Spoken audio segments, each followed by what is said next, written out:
College with Chris Graham. Welcome to the podcast. Chris Graham. We're going to talk some UVA basketball here on this podcast. Now, there's not a lot of news this time of year in basketball. Today is August 1st. And so we're coming up on 4 months past championship night. Oh, wow. It's 4 months. Feels like yesterday. It also feels like an eternity ago. And we're still 3 months from the start of the next season. So we're sort of in between. Silly season time. But I saw a recent interview. Paul Biancardi, the recruiting analyst at ESPN, had a sit down with UVA basketball coach Tony Bennett, and a couple of tidbits I picked out of that I thought were worth writing about and then talking about here on the podcast. The first has to do with Kadin Shedrick, the 4-star power forward in this year's recruiting class. And it's been speculated widely that Shedrick is probably due for a redshirt year this year, and that would make sense for lots of reasons. I mean, Tony tends to redshirt his big guys when he can. You think about even dating back to, on the current team, Jack Salt from the graduate from the 2019 championship team, he had a redshirt year. Jay Huff did. He's a rising junior this year. He'll be a senior in school, but a junior basketball eligibility-wise. Mami Diakite is back for a 5th year. He redshirted as a true freshman. Francisco Cafaro, he'll be a redshirt freshman on this year's team. Tony likes to redshirt his big guys. And so, when you look at it that way, Kadin Shedrick, it seemed destined for that to be the case, but we've not seen or heard anything official. I mean, Tony leaves to the guys. There was a famous story about Devin Hall, not a big guy, 6'5" guard, who's now vying for a spot in the NBA, second-year pro out of UVA, second-round pick of the Oklahoma City Thunder last year. And Hall was given the opportunity to redshirt when he first matriculated on grounds, and really resisted. Talked about how he resisted, and then was convinced after thinking it through. And I think it was Jason Williford. I'm pretty sure it was Jason Williford, who said, look, the value we get out of you your 5th year versus the value we get out of you your 1st year here, that 5th year is going to be a lot more valuable to us and to you as well. And Hall eventually sat. That last year, he was a 5th year, he was a second-team All-ACC performer. That was a good trade. That's what led him to getting drafted in the second round of the NBA draft. It's what obviously led to his NBA career. He was given 1 more year to develop, and that helped. So this has worked for Tony Bennett, and not a lot of college coaches redshirt guys intentionally anymore. Usually the red shirts are only because you have a guy transferred in or something like that. But we just haven't had an official word on Kadin Shedrick, and we still don't. But when Paul Biancardi asked Tony Bennett specifically about Kadin, I don't think it takes much tea leaf reading to figure out where Tony's going here. The quote is, Kadin was a late bloomer. I remember the first time I watched him play, he did not have a good game. I saw his activity potential. He throws his body around and blocks shots with mobility. He has a soft touch around the basket. As his body fills out, he has big upside on both ends of the floor. So, these are the kind of things Tony talked about how he's talked with Shedrick's family and that they, quote, get it. They were humble about his game and understood the long-range plan. Sometimes with bigger guys that are newer to the game, it's more of a process. These are not the kind of things to say about a kid who's going to be the 4th big on your roster this year. And Tony prefers, it seems, we've seen in the last few years, he prefers a 3-man rotation at the big spots. Technically in his offense and his defense, really UVA plays 3 guards, 2 forwards. It's not the traditional 2 guards, 2 forwards in the center kind of alignment that you see.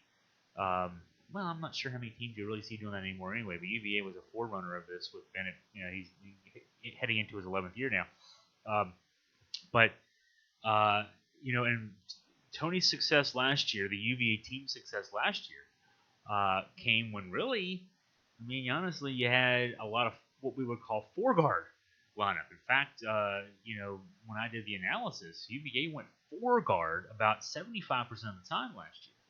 So those 3 guys that played 4 and 5, at least on paper, were really 3 guys playing kind of 4.5 and 5. The lineup flexibility of DeAndre Hunter and Braxton Key was really key there. We still have Key. He'll be a redshirt senior this year. Actually, not a redshirt. He didn't have a redshirt when he transferred from Alabama. He'll be a senior this year, Key will. And Key provides some flexibility. in terms of that. He'll be the only Swiss Army knife we've got. We had 2 last year. It was so helpful with last year's team. But I still expect a lot of foreguard because it worked so well for UVA this past year. And so that said, yeah, when you're looking at the numbers game, Shedrick, if he decides he just desperately wants to play as a true freshman, Tony won't stand in his way. We've seen, he'll have a guy play if the guy wants to be part of that. But I don't know about the minutes being there. We know that after 2019-2020, we know Mamadi Diakite will be out of the mix. It's a possibility that Jay Huff would. I honestly think that Huff will have a banner year this year with the shackles kind of off, playing time a little more guaranteed.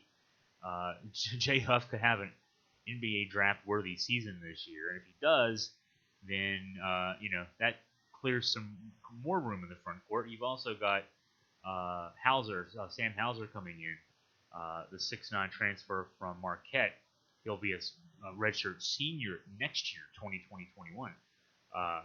And then, presumably he, Cafaro, and then Shedrick would be your 3, 4.5, and 5s that year with a buku of guards on that team. So, I thought that was worthy. Just even though again it's nothing official, it just we know where Tony thinks. More from this talk with Paul Biancardi. And I just thought this was great. It's not X's and O's or anything else, but I think you learn this. You should read the column that I wrote. The Biancardi interview was kind of presented. I mean, sometimes I do this, so I'm not denigrating it all, but it was just presented as a question and answer, basically your transcription of Biancardi's question and then Tony's answer. I try to put some context to it a little bit. But one question that came up. It wasn't worded this way. I'm wording it this way. I would have worded it better. I don't get to talk one-on-one with Tony, but I would have worded it better. I'm not Paul Biancardi, so I don't get that.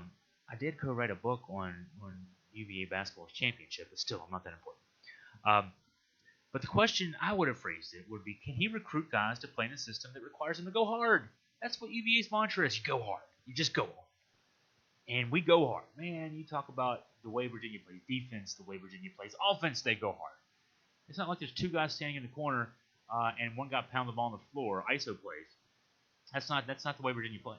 Offense.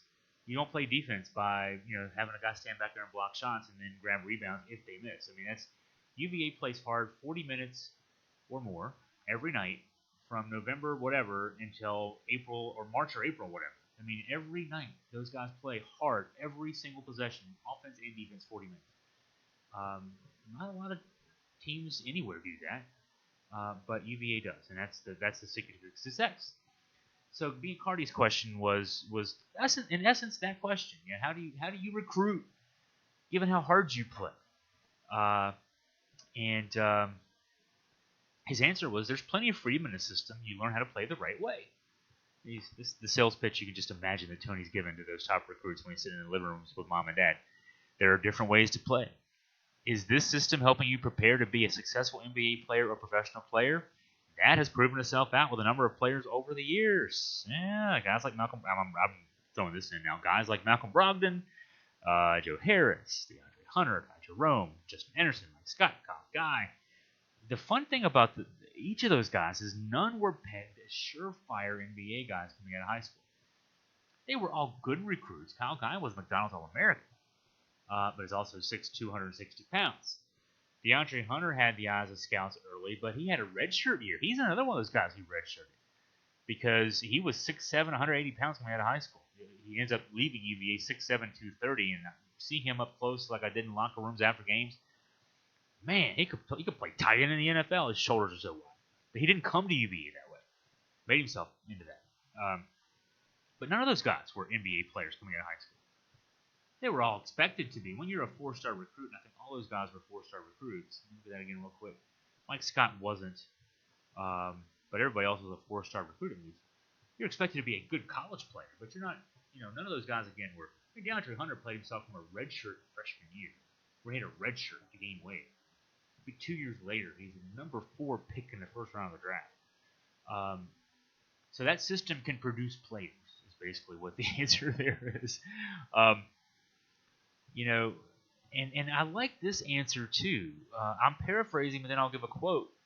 He said his message to kids who think that they're NBA players is that unless you're LeBron James or Anthony Davis, maybe Kawhi Leonard, even Kawhi Leonard was a role player for a while, but unless you're that level of talent, at some point when in the NBA, as you're making your way into the NBA, you're going to have to be a role player at first to get playing time to then be able to become a star. If you think you're a star NBA player eventually, okay, if you're Zion Williamson, he'll have to. I think he has to prove himself, but you're going to be given the opportunity to be the star. When LeBron James came out, he was expected to be the star. Most guys get drafted. We're just waiting to see if they become stars. And in the meantime, you've got to do the little things. And so, what Bennett's message is our system teaches you that right away. Now the quotes: you better know how to be efficient, how to guard and make the next pass, take good shots, make open shots, not cost your team. That's the reality of it, Bennett said. In talking with NBA teams, they like efficiency. You better learn to be efficient before you get there, because if you try to learn efficiency in the NBA, you're not going to be there a long time. And so that runs counter to what you think you know, at least, about the Kentuckys and Dukes. John Calipari will tell you the most important day at Kentucky basketball isn't March Madness or even the national championship game if they happen to get there. It's NBA draft day. Well, that's because those kids go in there thinking they're all going to be star NBA players. One of the 5 pillars from Tony Bennett is humility, and the bedrock of his program is humility. When you talk about 4 stars redshirting as freshmen, when you talk about, I talked about Devin Hall and how he was talked to about redshirting, eventually allowed himself to be talked into redshirting as a freshman. His first couple of seasons, even after that redshirt year, were nothing to write home about. I mean, he entered his redshirt junior year still an afterthought in a lot of people's minds. He played himself over the years. He got better every year and played himself into the chance of being an NBA player because he was willing to accept the hard work. There was a lot of thought, at least around folks who covered the program, that after Hall's redshirt sophomore year, there's no way this kid comes back. He's going to transfer out. He's got to be so frustrated that he's not getting playing time, he's not getting this, not getting that. He worked his way into the NBA because he accepted that he needed to be a role player and eventually played himself into being a star at the college level and now has a chance to work his way in the NBA. And I give other examples. I looked this up because I had to kind of refresh my memory. Malcolm Brogdon, we all assume, to me,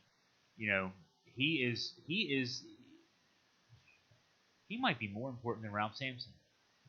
I'll have to make this argument at some point. He might be more important than Ralph Sampson, though, in the development of this program to winning a national championship.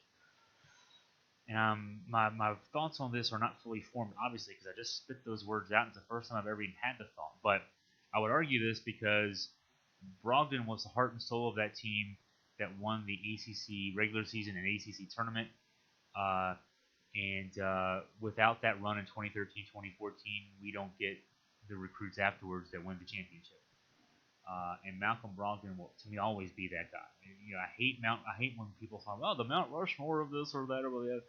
But I'd put his big head up there. Him and Ralph, and then Tony and Terry, and that'd be my Mount Rushmore. Maybe I'd put Malcolm's head closest to where people take their pictures, because I think that without Malcolm Brogdon and what he meant to that program, I'm not sure that UVA basketball has this confetti on my desk right now from the Final Four floor. He started 1 game as a freshman. You didn't remember that. I didn't remember that. He started 1 game as a freshman. Ty Jerome and Kyle Guy. I remember they played a lot as freshmen. Ty started 5 games. Kyle started 7 games. 2 years later, they're winning a championship and leaving school. 5 and 7 starts respectively. DeAndre Hunter and Justin Anderson, both ACC 6th Men of the Year. That means you didn't start. They were both first-round picks. DeAndre Hunter was the 4th pick in the draft. You better know how to be efficient, how to guard and make the next pass. And talking with NBA teams like efficiency, I have to quote in there twice. Yeah, I have to take that quote. I've got in there twice. But Bennett, the recruiter, obviously looking for talent, but he's looking for talents who are also competitors. There are too many talented guys out there. You're always going to face guys who are bigger and better. So if you're not a competitor, it's not going to work. Watching Ty, Kyle, and DeAndre, they were all competitive. It's a separator. I'm talking about the competitor. He said Tony said he's driven by this quote from the late track athlete Steve Prefontaine. To give anything less than your best is to sacrifice your gift. Think about that. To give anything less than your best is to sacrifice your gift. And that goes, and you hear me say that, and I'm quoting Tony, and he's quoting Steve Prefontaine. But if you live that as your life principle, it doesn't matter what you're talking about. Whatever you're doing in life. If you give less than your best, you're sacrificing.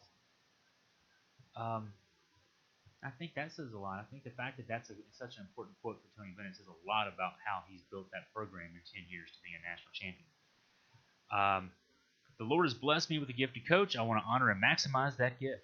That drives me to be my best as a coach and as a program to prepare them to win, to help develop them as my why factor to win at the highest level. I don't want to sacrifice the gift and opportunity I've been given. So, he's talked in the past about, and he still has it apparently, the poster from the first Rocky movie, and how his favorite quote from the movie is, "I just want a chance at a title fight." He talked about that a lot, of course, this past spring, and he got his chance at a title fight. And Tony says when he's out there on the recruiting trail, he's looking for talent. I mean, you don't overemphasize that, but I want guys who have that mentality, that want to go toe-to-toe against the best for a title. You can do that in the ACC. My message before was, look, this program has done everything but go to a Final Four and win a national championship. Well, now that's happened, and there's nothing wrong with saying, let's go do that again. It validates what we are doing. At UVA, we can give kids a great education, offer players a chance to be on a successful team, and have individual success to reach your dreams of playing professionally. As long as those things keep happening, it enhances the attractiveness of what this is all about. That right there, folks, is why your coach led his team to a national championship. The players won it, he would tell you. But that's why your coach and those players won a national championship. It is that will to succeed, the will to compete, and the idea that if they do anything less than work the hardest they can, they're sacrificing what they've been given. Live your life that way, you'll be okay. You'll be very fortunate, actually, if you live your life that way. So there you go. It's a short basketball podcast. It is August 1st, so it's a basketball podcast. I think we should all be happy that we're at least able to talk some basketball this time of year. For those listening to this podcast, maybe you haven't seen the others we have coming out. I'm trying to kind of bunch them up on the weekends. I think a lot of folks, I do this myself, like to save up podcasts for the weekends and listen. So we've got this one on basketball. I got a football-themed podcast, UVA football-themed podcast. We're also going to do another one later today on Thursday. We're recording a quick NASCAR podcast with Rod Mullins. And then tomorrow, Friday, I'll do my end-of-the-week wrap with Jerry Carter. And Jerry and I will talk about everything. So, but there's something to, a few things to occupy you while you're painting the porch or whatever you're doing this weekend. Hopefully, I was going to say avoid the heat. It's not going to be that hot, but hopefully something to entertain you this weekend as you're going about your way.